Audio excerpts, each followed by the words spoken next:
Pourquoi est-ce que la vidéo consacrée à ce véhicule est devenue l'une des plus populaires récemment sur notre chaîne? Voici la nouvelle Toyota Corolla Cross. Parfois, ce n'est pas forcément le modèle le plus sophistiqué, ni une supercar ou un véhicule de luxe extrême qui attire le plus l'attention. C'est davantage qu'ils recherchent un véhicule fiable, pratique pour la conduite au quotidien, peut-être pour la famille, et aussi un excellent rapport qualité-prix sur le long terme. Et maintenant, la Toyota Corolla Cross arrive avec cette mise à jour, ce restylage, des finitions variées et des évolutions clés en conduite. Tout ce qu'il faut savoir avec Thomas sur AutoGFull en 4K et plein écran. Allons-y. Ici, un modèle milieu de gamme. Même sur ces versions, on retrouve la nouvelle calandre au motif en nid d'abeille qui assure un look sportif. Et ici, même en couleur véhicule, qui est le rouge émotion pour vous aujourd'hui, une couleur vraiment très marquante. Cette zone centrale est aussi un nouveau design. En finition haut de gamme, elle est également illuminée. Également disponible en option, c'est le tout premier GR Sport jamais proposé sur un Corolla Cross. Disponible auparavant uniquement en Asie, il est désormais également offert dans le monde entier. Finition GR Sport au look plus sportif. Désormais, toutes les versions ont de nouveaux phares. En option et sur la finition haut de gamme, des matrix LED, avec un joli design en haut pour le feu de jour. Et on retrouve également ici les pare-chocs de type crossover pour un look plus robuste sur ce SUV compact qui affiche une longueur de 4,46 m, soit 176 pouces exactement. Au fait, il se situe entre le T-Roc et le Tiguan dans la gamme Volkswagen, un positionnement très intéressant également. Et on retrouve le pare-choc crossover en bas, jantes de 18 pouces. Ils vont de 17 à 19 pouces. Ici, on a des jantes de 18 avec des pneus hiver montés. La version GR Sport dispose du 19 pouces avec un effet plus marquant. Ici, les dimensions classiques en hauteur offrent suffisamment d'espace à l'intérieur et bien d'autres choses encore. Suspension acier standard. La GR Sport est 10 mm plus basse en version Sport. Mise à jour également avec ce restylage. Désormais, vous avez ce lettrage. Grille très large à l'arrière, nouveau feu arrière au graphisme marquant, même si le clignotant me paraît un peu petit. Évolution importante côté NVH, insonorisation renforcée au niveau du toit intérieur et à l'arrière pour réduire significativement le bruit sur autoroute. Hâte de vérifier en conditions réelles. Enfin, sur les finitions haut de gamme, un amortisseur spécifique est ajouté côté moteur pour plus de confort acoustique. Mais la réduction du bruit de vent concerne tous les modèles et même cet élément ici y contribue. Ces générateurs de vortex ici devraient également aider à réduire le bruit du vent à l'intérieur quand vous êtes assis à l'arrière. Un fait très intéressant, n'est-ce pas? Passons à l'intérieur où le trousseau de clés est déjà inclus en série. Et voici le bruit de fermeture de la porte. Pas si mal en fait, même à l'arrière. Voyons voir avec la poignée de porte. Oui, là. Ça accroche un peu, mais c'est en fait pas si mal. Ils ont travaillé là-dessus. C'est agréable.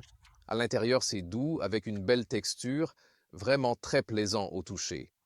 Pour l'appui-coude, oui, ce devrait être un peu plus moelleux. C'est doux en surface, mais il y a peu de mousse en dessous, en somme. Commande classique, rétro, etc. Partie rigide dans la porte. Ah, un badge hybride ici. Et le volant. Pas encore d'alternative sans composant d'origine animale pour la Corolla Cross. Pour d'autres modèles, oui. De vrais boutons au volant. Par exemple, ici, pour commander quelque chose des instruments numériques. Côté droit pour le régulateur. Ceci ici, c'est du hard pack.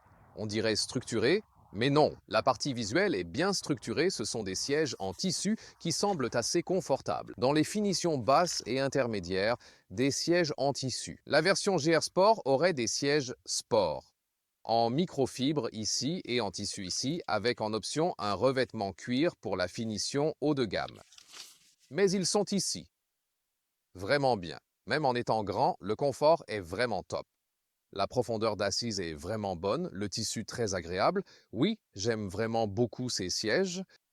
Et assez large, même avec ma taille de 1,89 m, il reste de la place au-dessus. Et le volant réglable très largement en hauteur et en profondeur. Oh, regardez donc ça ici. Certaines voitures font ça, non?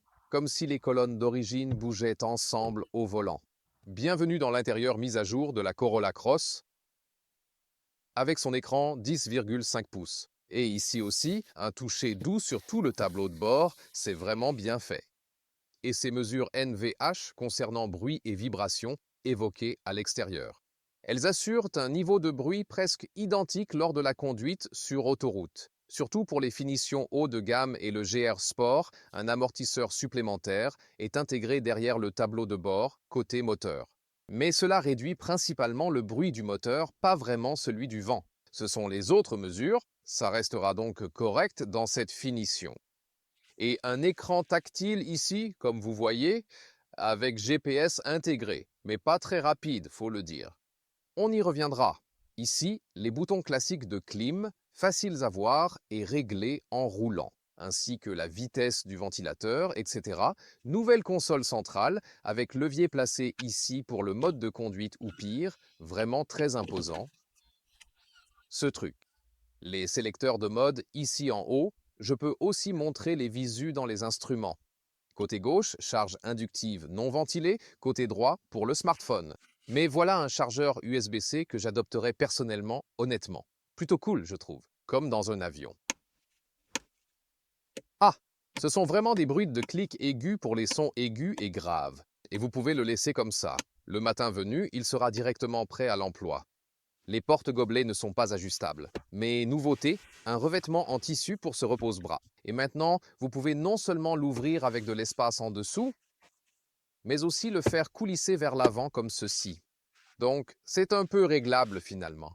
Je veux dire, pourquoi ne pas améliorer ce genre de petits détails? Et maintenant, voyons les instruments numériques et autres détails de l'infodivertissement. Vue conducteur ici à nouveau, avec les boutons au volant, à droite pour le régulateur par exemple. Et puis nous avons les nouveaux instruments numériques. Les animations sont aussi nouvelles. Lorsqu'on change de mode de conduite, ça fait nettement plus chic et plus moderne. Ici, on retrouve le système d'infodivertissement principal. Comme je disais, ça peut être un peu lent, disons un système basique. Ce que je fais toujours, c'est d'afficher, puis je passe directement en mode sombre la nuit, comme ça rend un peu mieux. Et puis on a aussi Apple CarPlay. Cette intégration a l'air plutôt sympa et moi j'utiliserai surtout CarPlay ou Android Auto. Ça ne clignote pas en vrai, juste un peu à la caméra. Mise à jour importante pour les clients EU. Pour désactiver le tintement de vitesse, appuyez ici en haut de l'infodivertissement. Sièges arrière, tout est en matériaux rigides et sobres et le porte-gobelet intéressant ici d'ailleurs, qu'on ne voit pas si souvent que ça. Ce que je trouve vraiment cool, c'est la largeur arrière, même latéralement. Isofix ici, à l'extérieur de chaque côté. Ces attaches-là, par contre, il faut juste, vous savez, les ranger quelque part pour ne pas les perdre. Attention à ce détail, belle matière ici, idem qu'à l'avant. Vous voyez, les porte-gobelets ne sont pas ajustables. Et cette position de chargement offre un peu plus de longueur que ce qu'on a dans le coffre. Oui, mais c'est nettement plus confortable ainsi. Vous avez deux ports USB-C à l'arrière, bien placés et facilement accessibles. La qualité de construction est assez basique, je dois dire, mais c'est vraiment bien placé quand je suis au volant, même avec ma grande taille. 189,642, donc c'est bien. Ici aussi, toi compris, pas de souci. Malgré sa taille, l'espace est bien optimisé. Et il existe aussi une version avec toit panoramique disponible uniquement sur la finition la plus haut de gamme. Mais celle-ci sera forcément un peu plus silencieuse, sinon l'espace est correct pour une voiture de cette taille. Passons maintenant au coffre qui offre 470 litres, mesuré jusqu'en haut. Et voici cette housse ici. Rails lent à gauche, à droite. Vous pouvez aussi facilement l'enlever. C'est vraiment très simple à faire. Et ici, l'élément scapulaire s'insère également en dessous, toujours à la verticale. Et là, on a 1 mètre de 40 pouces. On voit bien qu'entre les passages de roues, c'est un peu moins. En revanche, dans la zone haute à l'avant, c'est nettement plus important. Donc cela, encore une fois, 1 mètre ou 40 pouces selon l'endroit où vous mesurez en fait. Et ici, la taille standard, environ 34 pouces, soit 85 cm. C'est une carte de couverture robuste. Oui, vous n'êtes pas obligé de l'utiliser. Ici, on aurait une couche, puis en dessous se trouve la couche normale. Et puis, ici, il y a un peu plus d'espace. Et vous pouvez aussi facilement attraper ici comme ça et comme ça. C'est aussi bien conçu ici, avec ses couvercles, pas trop de trous, et ce petit palier est agréablement masqué. Ensuite, la longueur totale ici s'élève à 65 pouces, ce qui fait 1,65 mètres. Et enfin, la hauteur. Waouh, c'est énorme, regardez ça, environ 80 cm ou 31 pouces, des dimensions vraiment idéales pour le triangle du coffre. Qu'est-ce que vous en pensez? Passons maintenant aux caractéristiques du moteur, et n'oubliez pas de vous abonner si ce n'est pas déjà fait. Vous pouvez également nous soutenir en mettant un like ou en laissant un commentaire. Cela aide toujours l'algorithme et c'est totalement gratuit. Pour la gamme moteur, soit le 4 cylindres 1,8 litres, hybride de 140 chevaux, soit le 2 litres, hybride de 180 chevaux, toujours 4 cylindres, comme dit. En Europe, on n'a que des versions hybrides. Ailleurs, ces moteurs sont aussi disponibles sans hybridation. Celui-ci, forcément un hybride. Ici, on a la version 180 chevaux, traction avant, 7,7 secondes pour l'accélération. Une transmission intégrale est aussi disponible pour ce modèle. Ensuite, vous obtenez un moteur électrique supplémentaire à l'arrière. Commençons par conduire la nouvelle Toyota Corolla Cross restylée. Et comme vous pouvez aussi l'entendre, vous n'entendez rien parce qu'on démarre en mode EV avec cette motorisation hybride. Je vois aussi apparaître le symbole EV. Vous pouvez toujours profiter de ces avantages. Une bonne économie de carburant, etc. Plus silencieux, zéro ou moins d'émissions locales dans ce mode. Et beaucoup de chauffeurs Uber utilisent aussi vraiment ce concept moteur maintenant. Ici, surtout en Allemagne, toutes les voitures Uber sont des Toyota Corolla. Attendez, c'est Corolla Estate, hein? Ouais, moi je crois bien, la Toyota Corolla Estate. C'est un peu la voiture Uber maintenant en Allemagne. Alors, c'est vraiment sympa de voir ça. Et ils sont aussi vraiment contents de ce moteur-là. Et vous économisez aussi les plaquettes de frein, par exemple, parce que même quand, mettons, le prochain feu est rouge, vous freinez, mais vous utilisez aussi la récupération d'énergie, donc les plaquettes s'usent moins. Et voilà, dans ce cas, le moteur s'est mis en marche. Cela peut parfois se produire parce que le chauffage est activé ou des éléments de ce genre. Ça dépend donc de la situation. Le moteur est de nouveau éteint. L'avantage? Une conduite d'une grande fluidité. Et aussi, par exemple, quand vous faites des allers-retours, quand vous êtes sur un parking ou des endroits comme ça, la transition entre le thermique et l'électrique est vraiment très rapide et inversement. Et cela vous aide à vous détendre. Avec la nouvelle isolation, les bruits et vibrations sont bien réduits. Et on le ressent déjà, même à l'arrêt, mais on va bientôt pouvoir le constater aussi ici, sur l'autobahn allemande. Avec cette transmission hybride et cette boîte de vitesse planétaire, on a tendance à conduire un peu plus prudemment. Pour l'instant, je suis en mode éco. Et on essaye vraiment d'être un peu plus économe en carburant parce qu'on va bientôt passer à l'autoroute allemande. Vous savez, ces moteurs ne sont pas les plus puissants, mais en version haut de gamme, 7,7 secondes de 0 à 100 km/h, c'est plutôt pas mal. Qu'on ne se sente pas perdu en accélérant sur l'autoroute. Encore une fois, activation du mode de conduite EV.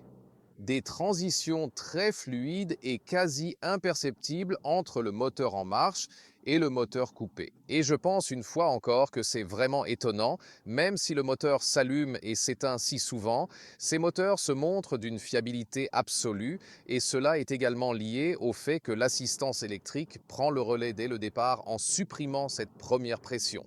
Vous savez que le moteur aurait normalement tendance à devoir fournir, et cela aide vraiment le moteur même sur le long terme.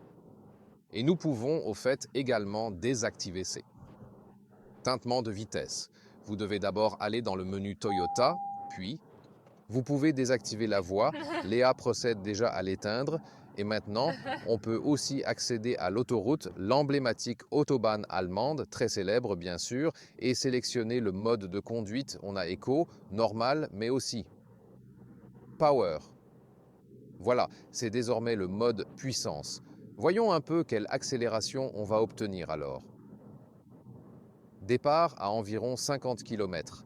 Maintenant, je devrais bien être installé, bien calé dans le siège à l'angle. Ces sièges sont larges, mais en même temps, ils offrent un bon maintien latéral ici. J'aime vraiment bien ce siège en tissu, qui a un style de siège sportif en quelque sorte, hein. En fait, c'est plutôt cool. Et maintenant, faisons d'abord une petite accélération, disons de 70 à 100. C'est parti. Voilà, oui, ce n'est clairement pas la voiture la plus puissante, mais on constate ici qu'on dispose quand même d'une accélération suffisante pour la plupart des situations. Franchement, je dirais qu'au moins si je roulais sur l'autobahn allemande. Je ne choisirais probablement pas un modèle moins puissant. Il existe aussi, vous savez, la version 140 chevaux du 1,8 litres, et celle-ci en a un peu plus sous le capot. Et puis, je le dis toujours, privilégiez une cylindrée plus élevée, même si la puissance est relativement moindre, vous voyez. Alors, moins de pression sur le moteur, ici c'est encore tout à fait acceptable. Côté insonorisation, c'est vraiment moins bruyant qu'avant, sans aucun doute. Donc j'ai trouvé que jusqu'ici, la Corolla Cross était plutôt bruyante sur l'autoroute ici. Ce n'est toujours pas la voiture la plus silencieuse. À 130 km par heure, on perçoit encore des turbulences à l'avant, mais c'est mieux qu'avant. Ce n'est pas le véhicule le plus silencieux, mais il reste très agréable et précis en conduite. La direction est vraiment agréable. Elle est directe, précise, etc. Et la suspension ne vibre pas non plus. C'est, je dirais, un bon compromis. Entre confort et sportivité, quand je tourne un peu à droite, à gauche, on sent que ce n'est pas le mode le plus sportif. Mais ça ne devrait pas l'être trop pour ce véhicule. D'accord.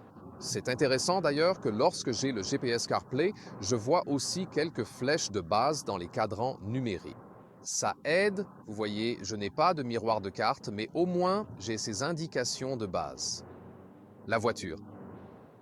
Disons qu'elle vous procure une sensation d'équilibre très agréable, aussi quand on était sur l'autoroute ici. Le volant chauffant, au fait, a un bouton séparé ici à gauche, à côté du volant, donc je peux aussi l'activer, même s'il est très discret, comme vous pouvez probablement le voir, mais on y accède facilement en conduisant. Vous voyez, quand on accélère, quand on est déjà à vitesse stabilisée, le moteur donne un peu l'impression, vous savez, d'être peut-être un peu en peine. Mais c'est normal, ces moteurs sont plutôt conçus pour la fiabilité. Et la conduite en ville, pas forcément pour offrir les meilleures performances, mais comment se comporte-t-il quand on roule un peu plus vite ici? Bruit du vent, correct jusqu'à 130 km par heure. Faut pas vraiment changer depuis. Perceptible à 150. Changement de voie ici. Oui, ça procure une sensation d'équilibre vraiment agréable. Prenons le T-Roc que nous avons récemment conduit, il offrirait une conduite nettement plus sportive. Avec la suspension adaptative et le DCC, la conduite gagne en dynamisme et en tenue de route, tout en conservant un bon compromis confortable. Le comportement est équilibré, adapté au quotidien, mais sans aucune prétention sportive. L'amélioration du NBH est un pas dans la bonne direction, même si elle reste en retrait par rapport aux meilleurs du segment. En ville, l'hybride excelle grâce à son efficacité, sa souplesse et ses faibles émissions. Sur autoroute, la voiture se montre stable, mais à vitesse très élevée et sur de longs trajets, l'autonomie et l'économie d'énergie baissent sensiblement.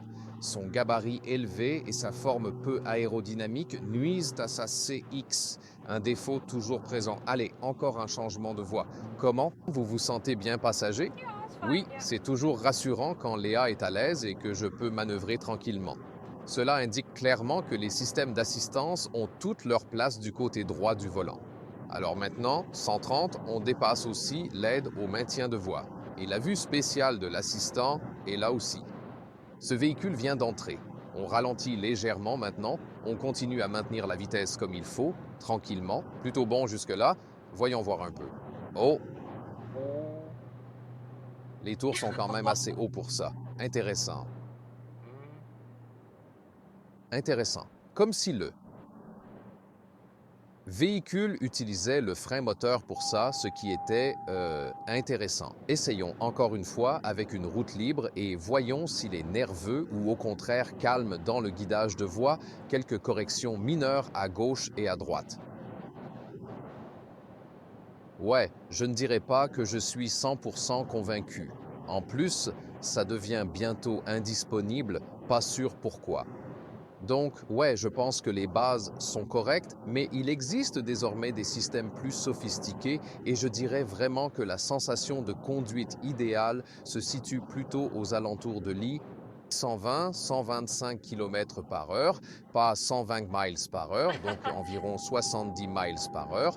Et au-dessus de cette vitesse, ça devient encore un peu bruyant, mais jusqu'à cette limite, quand un peu ouais, il y a encore pas mal de bips, mais à ces vitesses autoroutières classiques, c'est meilleur niveau NVH. Mais comme je l'ai dit, ça peut toujours être meilleur. Et sur certaines routes de campagne, je suis repassé en mode éco. Et quand on monte une côte, en utilisant ce moteur à combustion, à des vitesses de 70 à 80 km par heure, on perçoit nettement que l'insonorisation à l'arrière a été améliorée. Grâce à ces mesures extérieures et à l'insonorisation intérieure, plus d'amortissement au toit et à l'arrière par là. Alors ça aide. Seulement quand tu fais ce truc allemand, rouler très vite sur l'autoroute, là tu trouves peut-être encore que c'est un peu bruyant, mais ici, aux vitesses normales, c'est vraiment très bien. La suspension assure parfaitement l'équilibre, tu vois. Le GR Sport a une suspension plus basse de 10 mm et plus ferme, mais inutile à mon avis. Celle-ci est vraiment idéale. Bien sûr, tu gardes le ressenti sportif car celle-ci sur n'a pas la conduite la plus sportive, mais si tu optes pour ce modèle et que tu souhaites un peu plus de plaisir au volant, alors le GR Sport pourrait vraiment être une bonne option à condition d'accepter son prix plus élevé. Note intéressante, dans certains marchés, les versions d'entrée de gamme se vendent nettement plus haut. Aux États-Unis, le prix d'entrée est autour de 20 000, 25 000 dollars, inenvisageable en Europe. Ici, on commence toujours par un hybride. Vous avez beaucoup de finitions incluses, etc.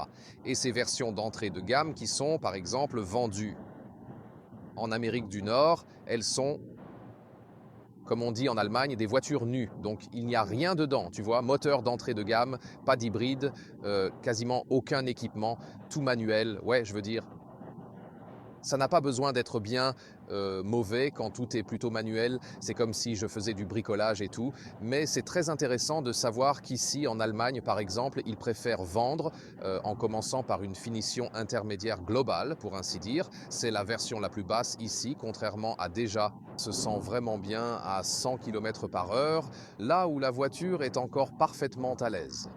Pas vraiment à l'aise sur l'autoroute, mais plutôt en ville, sur route campagnarde et assimilée. Et ici, par exemple, alors qu'on redescend, je suis déjà en mode électrique, même si on roule à plus haute vitesse, 100 km par heure, et que je recharge davantage la batterie puisque je freine. Et là encore, ça permet vraiment d'économiser beaucoup de plaquettes de frein au fil du temps, surtout, vous savez.